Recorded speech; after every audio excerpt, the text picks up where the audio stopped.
Assalamualaikum warahmatullahi wabarakatuh. Innal hamdalillah nahmaduhu wa nasta'inuhu wa nastaghfiruh wa na'udzu billahi min shururi anfusina wa min sayyiati a'malina. May yuti'illaha wa rasulahu faqad rashad wa may ya'sillaha wa rasulahu fala yadurru illa nafsah wa la yadurru Allaha syai'a.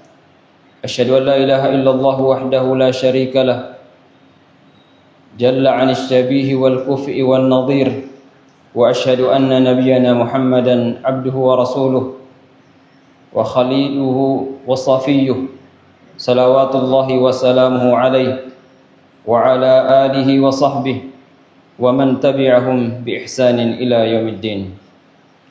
Usikum wa nafsi al-khati'a bi taqwallah wa ahuthukum ala ta'atihi la'allakum turhamun. Qala Allah ta'ala fi kitabihil karim, a'udzu billahi minasy syaithanir rajim. Ya ayyuhalladzina amanu taqullaha haqqa tuqatih wa la tamutunna illa wa antum muslimun.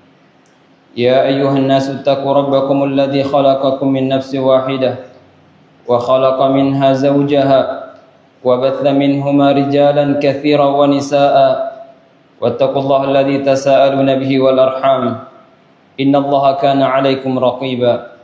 Ya ayyuhalladzina amanu taqullaha wa qulu qawlan sadida yuslih lakum a'malakum wa yaghfir lakum dhunubakum wa may yuti'illaha wa rasulahu faqad faza fawzan 'azima. Ma'asyiral muslimin wal muslimat, sidang jamaah Jumat rahimani wa rahimakumullah jami'an. Di hari yang mulia ini mari kita semua mengembalikan segala puji syukur kita hanya kepada Allah Subhanahu wa taala yang telah melimpahkan kepada kita semua beragam nikmat-Nya yang tentu nikmat-nikmat tersebut wajib untuk kita syukuri sebagai seorang hamba yang beriman kepadanya. Salam dan salawat pada teladan sejati kita Nabi Muhammad sallallahu alaihi wasallam. Mudah-mudahan kita senantiasa dapat istiqamah untuk senantiasa memperjuangkannya sampai ajal menjemput kita semua. Ma'asyiral muslimin, sidang jamaah Jumat rahimakumullah. Kemarin Sulawesi Selatan dan secara khusus Sinjai dan Maros itu kehilangan salah seorang ulama karismatik. Beliau adalah Allahu yarham guru kita semua Al-Ustadz Muhammad Arif Marzuki yang telah meninggalkan kita semua untuk selama-lamanya. Dan ini juga merupakan salah satu musibah bagi kita, sebagaimana kata Nabi sallallahu alaihi wasallam dalam hadis beliau bahwa sesungguhnya Allah la yaqbidul ilma intiza'an. Allah tidak menarik ilmu itu sekaligus, akan tetapi biqabdil ulama, dengan Allah menariknya, mencabutnya dengan diwafatkannya para ulama. Beliau rahimahullah mengakhiri hayatnya insyaallah dengan husnul khatimah. Beliau setelah mengambil wudu di jam 3 dini hari, setelah itu beliau qiyamul lail. Setelah qiyamul lail beliau merasa agak linglung, agak pusing, sehingga ditanya oleh putranya, menantunya, bahwa Abah, kita pergi jalan-jalan dulu, karena beliau selalu menolak ketika diajak untuk ke rumah sakit. Maka beliau mengiyakannya. Dalam perjalanan ke rumah sakit Muhammadiyah Samata, sambil berzikir, beliau ditanya oleh menantunya, bagaimana kabar anda, bagaimana kabar Abah? Beliau tidak merespon, tapi beliau senantiasa berzikir, dan di saat-saat itulah Allah Subhanahu wa taala mengambil nyawa beliau. Ma'asyiral muslimin sidang jamaah Jumat rahimakumullah. Husnul khatimah yang tentu menjadi harapan setiap muslim, setiap orang yang beriman itu akan kita dapatkan tergantung dengan kebiasaan-kebiasaan kita sebelumnya. Ketika kebiasaan kita adalah kebaikan, ibadah kepada Allah, maka Allah juga tidak menyia-nyiakan ibadah kita dengan mencabut nyawa kita sementara kita dalam melakukan ketaatan kepadanya. Sebaliknya, su'ul khatimah akan didapatkan juga tergantung dengan kebiasaan kita sebelumnya, bahwa kematian adalah satu kepastian, akan tetapi bukan kita lari darinya, namun menghadapi kematian adalah mempersiapkan bekal-bekal terbaik kita untuk menghadap kepada Allah Subhanahu wa taala. Allah Subhanahu wa taala berfirman, "A'udzubillahi minasyaitonir rajim. Innal ladzina qalu rabbuna Allah tsumma istaqamu. Tatanazzalu 'alaihimul malaikatu alla takhafu wa la tahzanu wa abshiru bil jannati allati kuntum tu'adun." Ibnu Katsir rahimahullah dalam menafsirkan ayat ini, beliau menjelaskan bahwa sesungguhnya Allah Subhanahu wa taala akan mencabut orang-orang yang istiqamah di jalannya itu dengan syarat beriman kepada Allah Subhanahu wa taala. Rabbuna Allah. Kata kunci adalah beriman kepada Allah Subhanahu wa taala. Tsumma kemudian istiqamah di jalan itu. Dan inilah yang paling berat untuk bisa istiqamah di jalan kebenaran. Menghafal Al-Quran misalnya, itu adalah hal yang mudah. Tetapi yang terberat adalah mempertahankan hafalan Al-Quran bagi generasi-generasi kita. Istiqamah di jalan kebenaran itu benar. Sehingga ketika seorang sahabat datang meminta kepada Rasulullah sallallahu alaihi wasallam tentang kunci keselamatan, maka Nabi hanya mengatakan, "Qul amantu billah tsumma istaqim."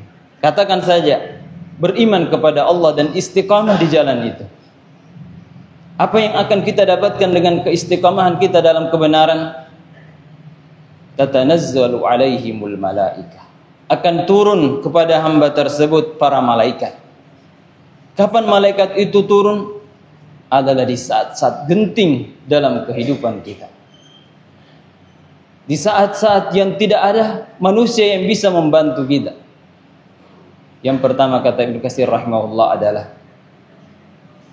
ketika sakaratul maut. Ketika sakaratul maut, ketika nyawa kita sudah akan dicabut Allah Subhanahu wa taala melalui malaikatnya, malakul maut. Maka datanglah malaikat.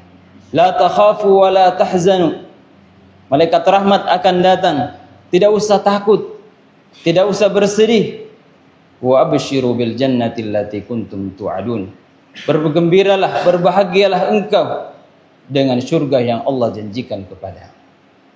Sehingga orang-orang yang beriman ketika sudah diperlihatkan tempatnya di sisi Allah Subhanahu wa taala kelak di akhirat, maka ruhnya itu sangat rindu, syauqan ila liqa'illah, sangat rindu untuk bertemu dengan Allah Subhanahu wa taala. Ketika Rasulullah sallallahu alaihi wasallam diberikan pilihan di akhir hayat beliau untuk hidup terus-menerus atau bertemu dengan Allah Subhanahu wa taala, lalu beliau hanya mengatakan ar-rafiqil a'la. Aku lebih memilih bertemu dengan Allah yang maha tinggi.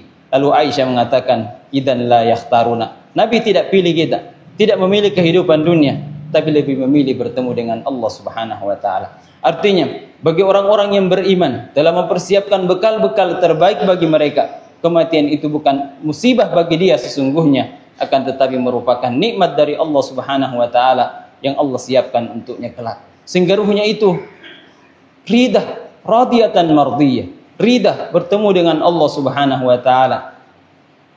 Kemudian yang kedua, datanglah malaikat juga di saat yang sangat genting, yang tidak ada lagi bantuan yang bisa membantu kita kecuali amal saleh yang kita lakukan sebelumnya. Tahapan terberat yang kedua yang dialami oleh setiap manusia adalah inda su'alil mayyit. Ketika mayat itu ditanya oleh dua malaikat. Sebagian orang menyebutkan namanya Munkar dan Nakir. Jadi kalau kita teliti redaksi hadis Nabi sallallahu alaihi wasallam, tidak disebutkan nama itu. Hanya 2 malaikat yang akan datang mendudukkan orang yang meninggal ini. Dan itulah sebabnya ketika seseorang itu meninggal, maka sunnahnya adalah disegerakan penguburannya. Kenapa harus disegerakan? Kata Nabi sallallahu alaihi wasallam, agar dia segera mendapatkan nikmat dari Allah Subhanahu wa taala. Ketika hendak ditanya, ketika manusia dalam kondisi yang sangat menakutkan, maka datanglah malaikat.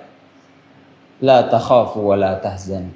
Tidak usah takut, tidak usah bersedih. Wa abshiru bil jannati allati kuntum tu'adun. Dan bergembiralah dengan surga yang Allah janjikan kepadamu. Ketika kita dalam kondisi terjepit, kondisi yang sulit, lalu diberikan kabar gembira, maka itulah yuthabbitullahu alladhina amanu bil qawli tsabiti fil hayati dunya wa fil akhirah. Allah teguhkan lidah orang-orang yang beriman dalam kehidupan dunia dan kehidupannya di akhirat. Maka lidahnya diteguhkan untuk mengucapkan Rabbi Allah, dini al-Islam, dan Nabiku adalah Muhammad sallallahu alaihi wasallam. Ketika jawaban ini dapat kita jawab dengan jawaban yang seperti ini, maka Allah akan memberikan kabar gembira kepada kita tentang surga kelak yang akan menanti kita semua. Kemudian yang ketiga, kapan lagi malaikat itu turun memberikan kabar gembira? Ketika di padang mahsyar, ketika penantian 50 alfasana, 50.000 tahun menanti, menunggu pengadilan Allah Subhanahu wa taala, datang lagi malaikat rahmat. La takhafu wa la tahzanu. Jangan takut, jangan bersedih. Wa abshiru bil jannati allati kuntum tu'adun. Bergembiralah dengan surga yang Allah janjikan kepadamu. Sehingga malaikat ini mengatakan, aku akan senantiasa membersamaimu sampai engkau dimasukkan ke dalam surga Allah Subhanahu wa taala. Buah daripada keimanan dan keistiqamahan kita di jalan Allah Subhanahu wa taala. Ma'asyiral muslimin, sidang jamaah Jumat rahimakumullah.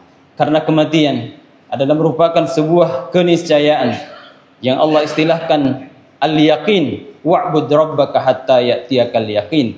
Sembahlah Allah, beribadahlah kepada Allah sampai maut datang menjemputmu. Al-yaqin dalam bahasa Arab tentu artinya sebuah keyakinan, sebuah kepastian. Tapi ulama sepakat al-yakin yang dimaksud di sini adalah al-maut, kematian. Artinya tidak ada jalan untuk kita bisa terhindar, untuk lari daripada kematian.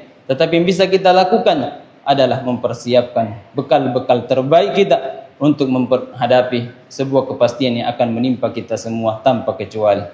Untuk itu, persiapan-persiapan terbaik kita semua tentu adalah beriman kepada Allah Subhanahu wa taala.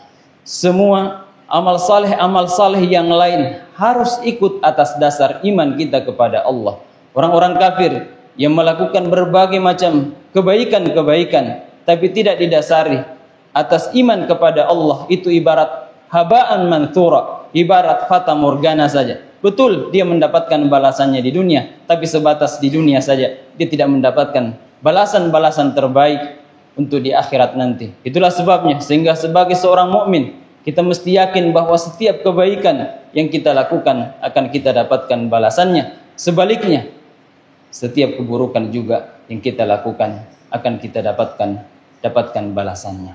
Karena itu, persiapan terbaik tentu adalah al-imanu billah. Kita kuatkan keimanan kita kepada Allah. Kita mantapkan akidah kita, keyakinan kita kepada Allah Subhanahu wa taala. Kemudian yang kedua, sebagaimana juga pesan Rasulullah, adalah istiqamah di dalam kebenaran itu.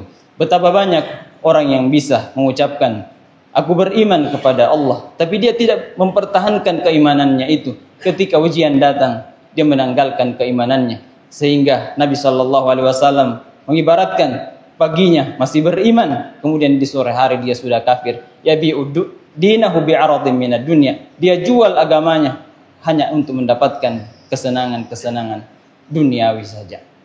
Kemudian yang ketiga, persiapan-persiapan kita yang terbaik adalah memantapkan ibadah kita. Terutama sekali adalah ibadah salat kita. Kenapa salat ini selalu menjadi kunci keselamatan kita? Karena tidak ada keimanan tanpa salat. Dekna soku tepe, ko mengaku metema tepe, sementara kita melalaikan salat yang Allah wajibkan kepada kita. Kenapa salat ini selalu menjadi ibadah terpenting dalam semua syariat Islam yang Allah wajibkan kepada kita? Hanya salat yang memang menempati posisi yang paling penting dalam Islam. Sehingga Nabi mengibaratkan as-salatu imaduddin. Yaro sempajangi tianna agama. Faman aqamaha faqad aqamaddin. Siapa yang mendirikan salat, menjaga salatnya, maka dia mendirikan bangunan agama, bangunan keislamannya. Wa man tarakaha faqad hadamaddin. Siapa yang meninggalkan salat, maka dia telah meruntuhkan bangunan keislamannya. Sehingga ini perlu juga menjadi perhatian kepada kita. Karena salat satu-satunya ibadah yang 5 kali sehari semalam wajibnya untuk kita lakukan. Belum kalau kita sempurnakan lagi dengan salat-salat sunnah kita. Sementara ibadah-ibadah yang lain ada yang hanya sekali 1 tahun. Ada juga ibadah yang sekali seumur hidup wajibnya. Tetapi salat tidak pernah lepas daripada kehidupan kita. Kenapa salat bisa seperti ini? Sekali lagi bahwa salat satu-satunya ibadah yang menggabungkan antara ibadah hati kita, ibadah fikiran kita, khusyuk kita, dan juga lisan kita. Ya pada sempurna sempajangi kalau fikiran hati kita, lidah kita juga mengucapkan doa-doa, zikir-zikir di dalam salat kita. Tidak ada ibadah yang disyaratkan berwudu, bersuci terlebih dahulu seperti dengan salat. Setelah itu, salat kita juga tidak sah kalau kita hanya berdiam tanpa membaca bacaan-bacaan di dalam salat yang merupakan arkanus salat, rukun-rukun salat. Itu pun tanpa khusyuk, maka salat kita juga tidak akan sempurna di sisi Allah Subhanahu wa taala secara hukum sah, tetapi secara bahwa diterima di sisi Allah itu tergantung khusyuk dan keikhlasan kita di dalam melaksanakannya. Inilah 3 kata kunci untuk menggapai keselamatan kita, beriman kepada Allah, istiqamah, dan kita menjaga salat-salat kita. Tentu tanpa melalaikan kewajiban-kewajiban yang Allah wajibkan kepada kita. Tetapi untuk mendapatkan keselamatan, maka 2 kata kunci sesungguhnya adalah mengerjakan semua perintah Allah Subhanahu wa taala, dan yang kedua adalah menjauhi segala larangannya. Mudah-mudahan Allah senantiasa menuntun kita semua untuk senantiasa mempertahankan keimanan kita, menjaga iman kita yang merupakan wasiat yang Allah wasiatkan kepada kita semua setiap kali Jumat. Ittaqullaha haqqa tuqatih. Bertakwalah kepada Allah dengan sebenar-benarnya takwa. Wala tamutunna illa wa antum muslimun. Jangan sampai kita mati tanpa kita Islam, berserah diri kepada Allah Subhanahu wa taala.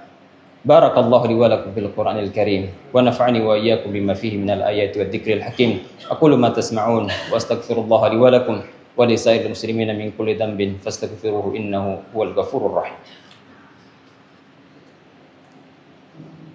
Innal hamdalillah wa inna syukra lillah wa inna thanaa'a kullahu lillah.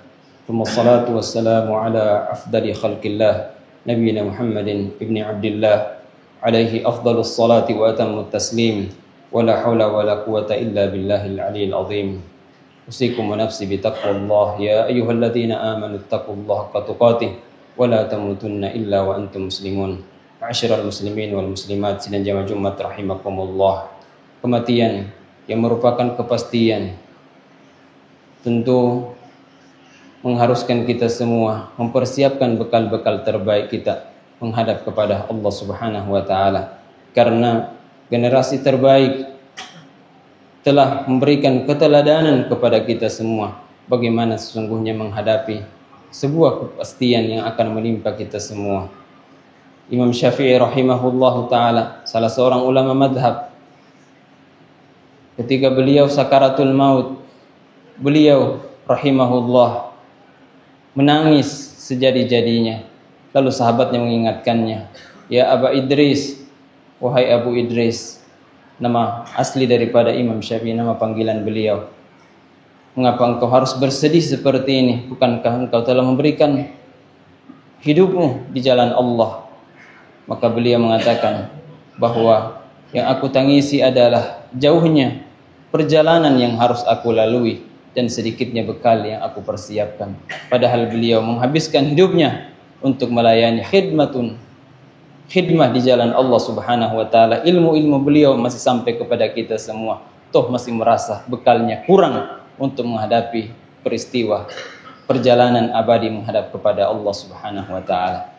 Kematian yang merupakan kepastian yang tidak bisa kita hindari. Sekali lagi bahwa menghadapinya juga harus dengan senantiasa bersangka baik, berhusnudzon kepada Allah Subhanahu wa taala. Tidak boleh kita bersangka buruk sebagaimana yang pernah terjadi di masa Nabi sallallahu alaihi wasallam. Seseorang yang sudah sakaratul maut dinasihati oleh Nabi sallallahu alaihi wasallam, "Isbir wahtasib."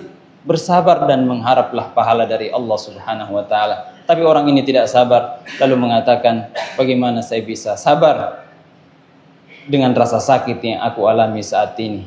Maka Nabi sallallahu alaihi wasallam pun mengingatkannya bahwa kematian itu tergantung dengan husnudzon, persangkaan kita kepada Allah. Jika kita bersangka baik, maka Allah pun bersangka baik kepada kita. Namun ketika kita bersangka buruk kepada Allah, bersuudzon kepada Allah, maka Allah pun bersangka buruk kepada hambanya. Untuk itu, mari kita senantiasa mempersiapkan bekal-bekal terbaik kita semua, agar Allah Subhanahu wa taala memberikan yang terbaik juga untuk kita. Dan yang terbaik adalah kita mendapatkan husnul khatimah yang tentu menjadi harapan dan kita semua. Untuk itu, mari kita memohon kepada Allah Subhanahu wa taala, diawali dengan bersalawat kepada Nabi kita sallallahu alaihi wasallam. Innallaha wa malaikatahu yusholluna 'alan nabi ya ayyuhalladzina amanu shallu 'alaihi wa sallimu taslima.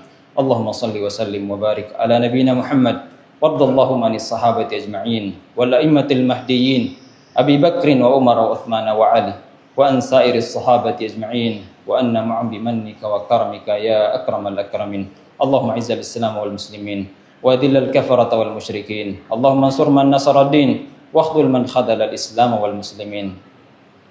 اللهم حبب إلينا الإيمان وزينه في قلوبنا وكره إلينا الكفر والفسوق والعصيان واجعلنا من الراشدين.